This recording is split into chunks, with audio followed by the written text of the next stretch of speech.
नमस्कार दोस्तों, आज हम लोग भारत के पर्वत श्रेणियों के बारे में डिस्कस करेंगे। तो चलिए शुरू करते हैं दोस्तों। सबसे पहले देखा जाए भारत की पर्वत श्रेणियों को कितने वर्गों में रखा गया है। तो दोस्तों भारत की पर्वत श्रेणियों को दो क्रम में रखा गया है, यानी एक प्रायद्वीपीय पर्वत श्रेणियाँ, दूसरा हिमालय की पर्वत श्रेणियाँ। प्रायद्वीपीय पर्वत श्रेणियाँ हुए हैं जो भारत की सीमा के अंतर्गत ही स्थित हैं, और जबकि हिमालय हुए है जो भारत के उत्तर में स्थित है। यह भारत के अलावा भी कई देशों में स्थित है, जैसे नेपाल, चीन, तिब्बत आदि देशों में स्थित है। इसलिए दोस्तों इसको प्रायद्वीपीय भारत की श्रेणियाँ नहीं बोला गया। प्रायद्वीपीय मतलब वो होता है जो अपने देश के अंतर्गत ही आती है। तो दोस्तों सबसे पहले देखा जाए कि हम लोग भारत की पर्वत श्रेणियों को दो क्रमों में रखे हैं। प्रायद्वीपीय भारत की पर्वत श्रेणियाँ, दूसरा हिमालय की पर्वत श्रेणियाँ। तो इस वीडियो में हम लोग प्रायद्वीपीय भारत की पर्वत श्रेणियों के बारे में ही डिस्कस करेंगे, और हिमालय पर्वत श्रेणियों का अगली वीडियो में डिस्कस करेंगे। तो चलिए शुरू करते हैं। प्रायद्वीपीय पर्वत श्रेणियों को हम लोग अध्ययन की सुविधा के लिए कुछ वर्गों में रखे हैं, जिसको हम लोग अभी देखते हैं। दोस्तों देखा जाए ये जो प्रायद्वीपीय पर्वत श्रेणियां हैं, जिनको हमने कुछ 5 या 6 वर्गों में रखे हैं, ये कोई सरकारी आंकड़ा नहीं है कि हम प्रायद्वीपीय पर्वत श्रेणियों को इतने ही वर्गों में रख सकते हैं। तो दोस्तों आपके ऊपर है, अध्ययन की सुविधा के लिए चाहे 8 प्रकार बनाइए, हम 10 प्रकार बनाइए, वो एक क्रम में है, इसलिए हमने क्रम के हिसाब से उनको 5 या 6 वर्गों में रख दिया है। जबकि ये जो पर्वत श्रेणियाँ हैं, ये ऐसा नहीं है कि एक राज्य से शुरू होती हैं तो दूसरे राज्य तक बिल्कुल लगातार गई हैं, यानी इसके उस पार आने जाने का रास्ता नहीं दोस्तों।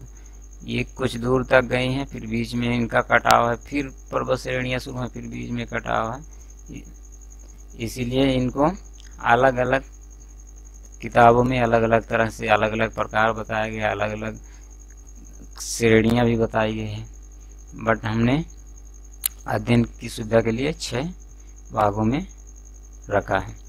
तो सबसे पहला देखा जाए तो है अरावली पर्वत श्रेणी, दूसरा है विंध्यन पर्वत श्रेणी, तीसरा है सतपुड़ा पर्वत श्रेणी, चौथा है पूर्वी पर्वत श्रेणी, 5वां है पश्चिमी पर्वत श्रेणी।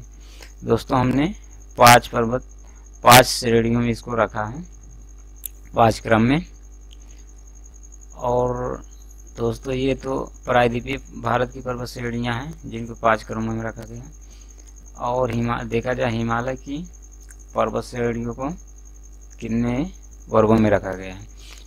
हिमालय पर्वत श्रेणियों को हम लोग इस वीडियो में डिस्कस नहीं करेंगे, लेकिन देख लेते हैं कि हिमालय पर्वत श्रेणियों को कितने वर्गों में रखा गया है।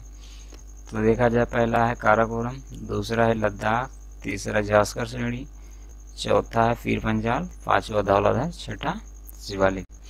यानी दोस्तों हिमालय की पर्वत श्रेणियों को हम लोग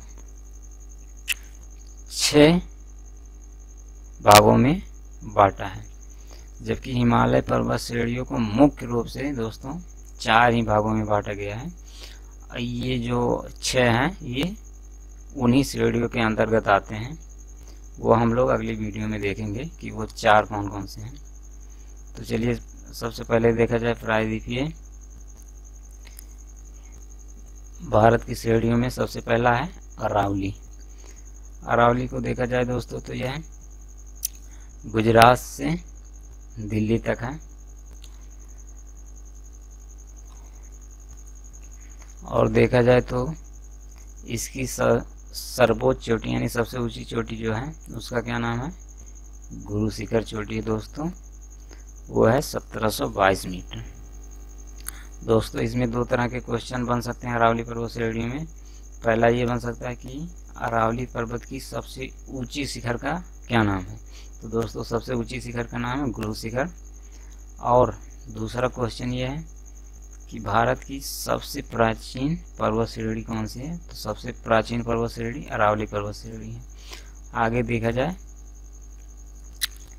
अरावली पर्वत श्रेणी को दोस्तों अलवर में, यानी ये अलवर राजस्थान है, अलवर में इसे हर्षनाथ श्रेणी कहते हैं। अगला है दोस्तों विंध्यन पर्वत श्रेणियाँ। विंध्यन पर्वत श्रेणियों का विस्तार दोस्तों देखा जाए तो गुजरात से लेकर झारखंड तक है और अलग अलग राज्यों में इसको अलग अलग नाम दिया गया है। पहले देखा जाए ये गुजरात से स्टार्ट होता है और देखा जाए दोस्तों विंध्यन पर्वत श्रेणी को पश्चिमी उत्तर प्रदेश में ग्वालियर श्रेणी कहा जाता है, जबकि पूर्वी उत्तर प्रदेश तथा पूर्वी मध्य प्रदेश में भारनेर श्रेणी कहा जाता है। बिहार में कैमूर श्रेणी कहा जाता है, झारखंड में पारसनाथ श्रेणी कहा जाता है। और देखा जाए दोस्तों इसकी सर्वोच्च चोटी जो है वो है दोस्तों पारसनाथ श्रेणी, यानी विंध्यन पर्वत श्रेणी की सबसे ऊंची चोटी यानी सर्वोच्च चोटी जो है वो है पारसनाथ। ये दोस्तों विंध्यन पर्वत श्रेणी का क्रम है जो गुजरात से झारखंड तक है तथा अलग अलग राज्यों में इसको किस किस नाम से जाना जाता है उसको हम लोगों ने देखा। पश्चिमी उत्तर प्रदेश में तथा पश्चिमी मध्य प्रदेश में ग्वालियर के नाम से जाना जाता है और पूर्वी उत्तर प्रदेश तथा पूर्वी मध्य प्रदेश में भारनेर श्रेणी तथा बिहार में कैमूर श्रेणी, झारखंड में पारसनाथ। अब आगे देखा जाए दोस्तों तो सतपुड़ा पर्वत श्रेणियाँ। सतपुड़ा पर्वत श्रेणियों के बारे में देखा जाए दोस्तों तो यह गुजरात से लेकर झारखंड तक है, जिनको अलग अलग राज्यों में अलग अलग नाम दिया गया है। महादेव श्रेणी पश्चिमी मध्य प्रदेश में कहा गया है तथा पूर्वी मध्य प्रदेश में मैकाल श्रेणी के नाम से जाना जाता है और छत्तीसगढ़ में रामगढ़ श्रेणी तथा झारखंड में राजमहल श्रेणी के नाम से जाना जाता है।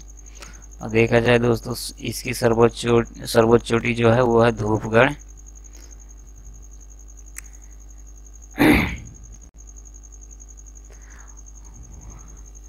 और दूसरी सर्वोच्च चोटी जो इसकी है वो है अमरकंटक। अमरकंटक पहाड़ियाँ देखा जाए दोस्तों तो यह मध्य प्रदेश में पूर्वी मध्य प्रदेश में मैकाल श्रेणी में स्थित है। और ये जो अमरकंटक की पहाड़ियाँ है दोस्तों यहाँ से दो नदियाँ निकलती हैं, एक है महानदी, दूसरी है नर्मदा। और ये जो पश्चिमी मध्य प्रदेश है जिसको महादेव श्रेणी में रखा गया है उसी में स्थित है सर्वोच्च चोटी धूपगढ़ जो 1350 मीटर ऊंची है। और दूसरी सर्वोच्च चोटी जो वो है अमरकंटक की पहाड़ी। आगे देखा जाए पश्चिमी पर्वत श्रेणी। पश्चिमी पर्वत श्रेणी वो हैं दोस्तों जो भारत के पश्चिमी तट पर स्थित हैं।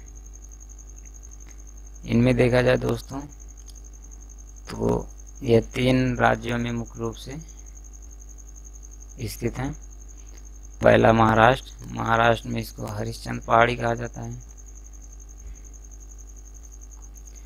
हरिश्चंद्र पहाड़ी में महाबलेश्वर स्थित है। अब दोस्तों देखा जाए तो पश्चिमी श्रेणी जो है पश्चिमी श्रेणी की सर्वोच्च चोटी जो है वो है अन्नामुदी 2696 मीटर ऊंची चोटी है। महाराष्ट्र में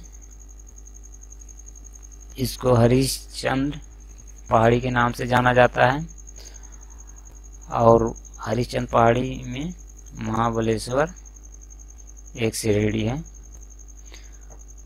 कर्नाटक में इसको बाबा बुदन पहाड़ी के नाम से जाना जाता है तथा तमिलनाडु में इलायची पर्वत के नाम से जाना जाता है। यह मुख्य रूप से 3 राज्यों में स्थित है, महाराष्ट्र, कर्नाटक, तमिलनाडु। महाराष्ट्र में हरिश्चंद्र पहाड़ी, कर्नाटक में बाबा बुदन पहाड़ी, तमिलनाडु में इलायची पर्वत के नाम से जाना जाता है। तमिलनाडु में अन्नामलाई श्रेणी जो है स्थित है।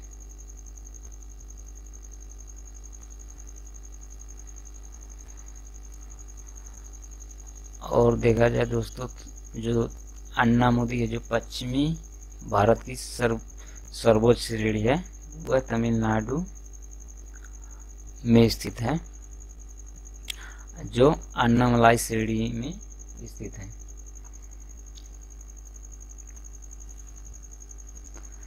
और महाराष्ट्र की एक और श्रेणी है जिसको कालसुबई के नाम से जानते हैं, यह महाराष्ट्र की सर्वोच्च चोटी है। कर्नाटक की एक चोटी है जिसको नीलगिरी पहाड़ी कहते हैं। नीलगिरी पहाड़ी को देखा जाए दोस्तों, तो यह नीलगिरी पहाड़ी जो है पश्चिमी भारत की पर्वत श्रेणियाँ और पूर्वी भारत की पर्वत श्रेणियाँ जहाँ मिलती हैं, उसी पॉइंट को नीलगिरी पहाड़ी के नाम से जाना जाता है। और इसी में पश्चिमी भारत की दूसरी सर्वोच्च चोटी जो है दोदा बेट्टा, इसी नीलगिरी पहाड़ी में स्थित है। नीलगिरी पहाड़ी जो है ये कर्नाटक तमिलनाडु के बॉर्डर पर स्थित है दोस्तों। अब देखा जाए पूर्वी भारत की पर्वत श्रेणियाँ, इनमें देखा जाए तो यह मुख्य रूप से 3 राज्यों में है। पहला तमिलनाडु, दूसरा आंध्र प्रदेश, तीसरा उड़ीसा। अब देखा जाए दोस्तों, पूर्वी भारत की पर्वत श्रेणी में सबसे ऊंचा शिखर जो है वह अरमाकोंडा। तमिलनाडु में देखा जाए एक पहाड़ी है जिसका नाम है पालनी पहाड़ी, दूसरा है पंचमलाई पहाड़ियाँ, तीसरा है सेवराय पहाड़ियाँ। तमिलनाडु में ये कुछ महत्वपूर्ण पहाड़ियाँ हैं, श्रेणियाँ, जिनको हम लोगों को जानना आवश्यक है। पहला है पालनी पहाड़ियाँ, दूसरा पंचमलाई पहाड़ियाँ और तीसरा सेवराई पहाड़ियाँ। ये मुख्य पहाड़ियाँ हैं। इसके अलावा भी बहुत छोटी छोटी पहाड़ियाँ हैं। और देखा जाए दोस्तों, ध्यान देने वाली बात यह कि पश्चिमी भारत की पर्वत श्रेणियाँ तथा पूर्वी भारत की पर्वत श्रेणियाँ जहाँ पर मिलती हैं वहाँ पर नीलगिरी पर्वत स्थित है। और नीलगिरी पर्वत में पश्चिमी या दक्षिणी भारत की दूसरी सर्वोच्च चोटी दोदा बेट्टा स्थित है।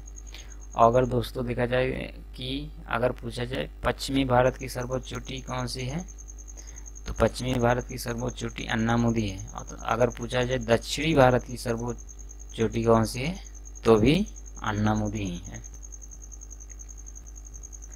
आंध्र प्रदेश की चोटी देखा जाए तो वह पालकोंडा श्रेणी। आंध्र प्रदेश की जो पर्वत श्रेणियाँ हैं उनको नन्नामलाई श्रेणी कहा जाता है, उसी में पालकोंडा श्रेणी स्थित है।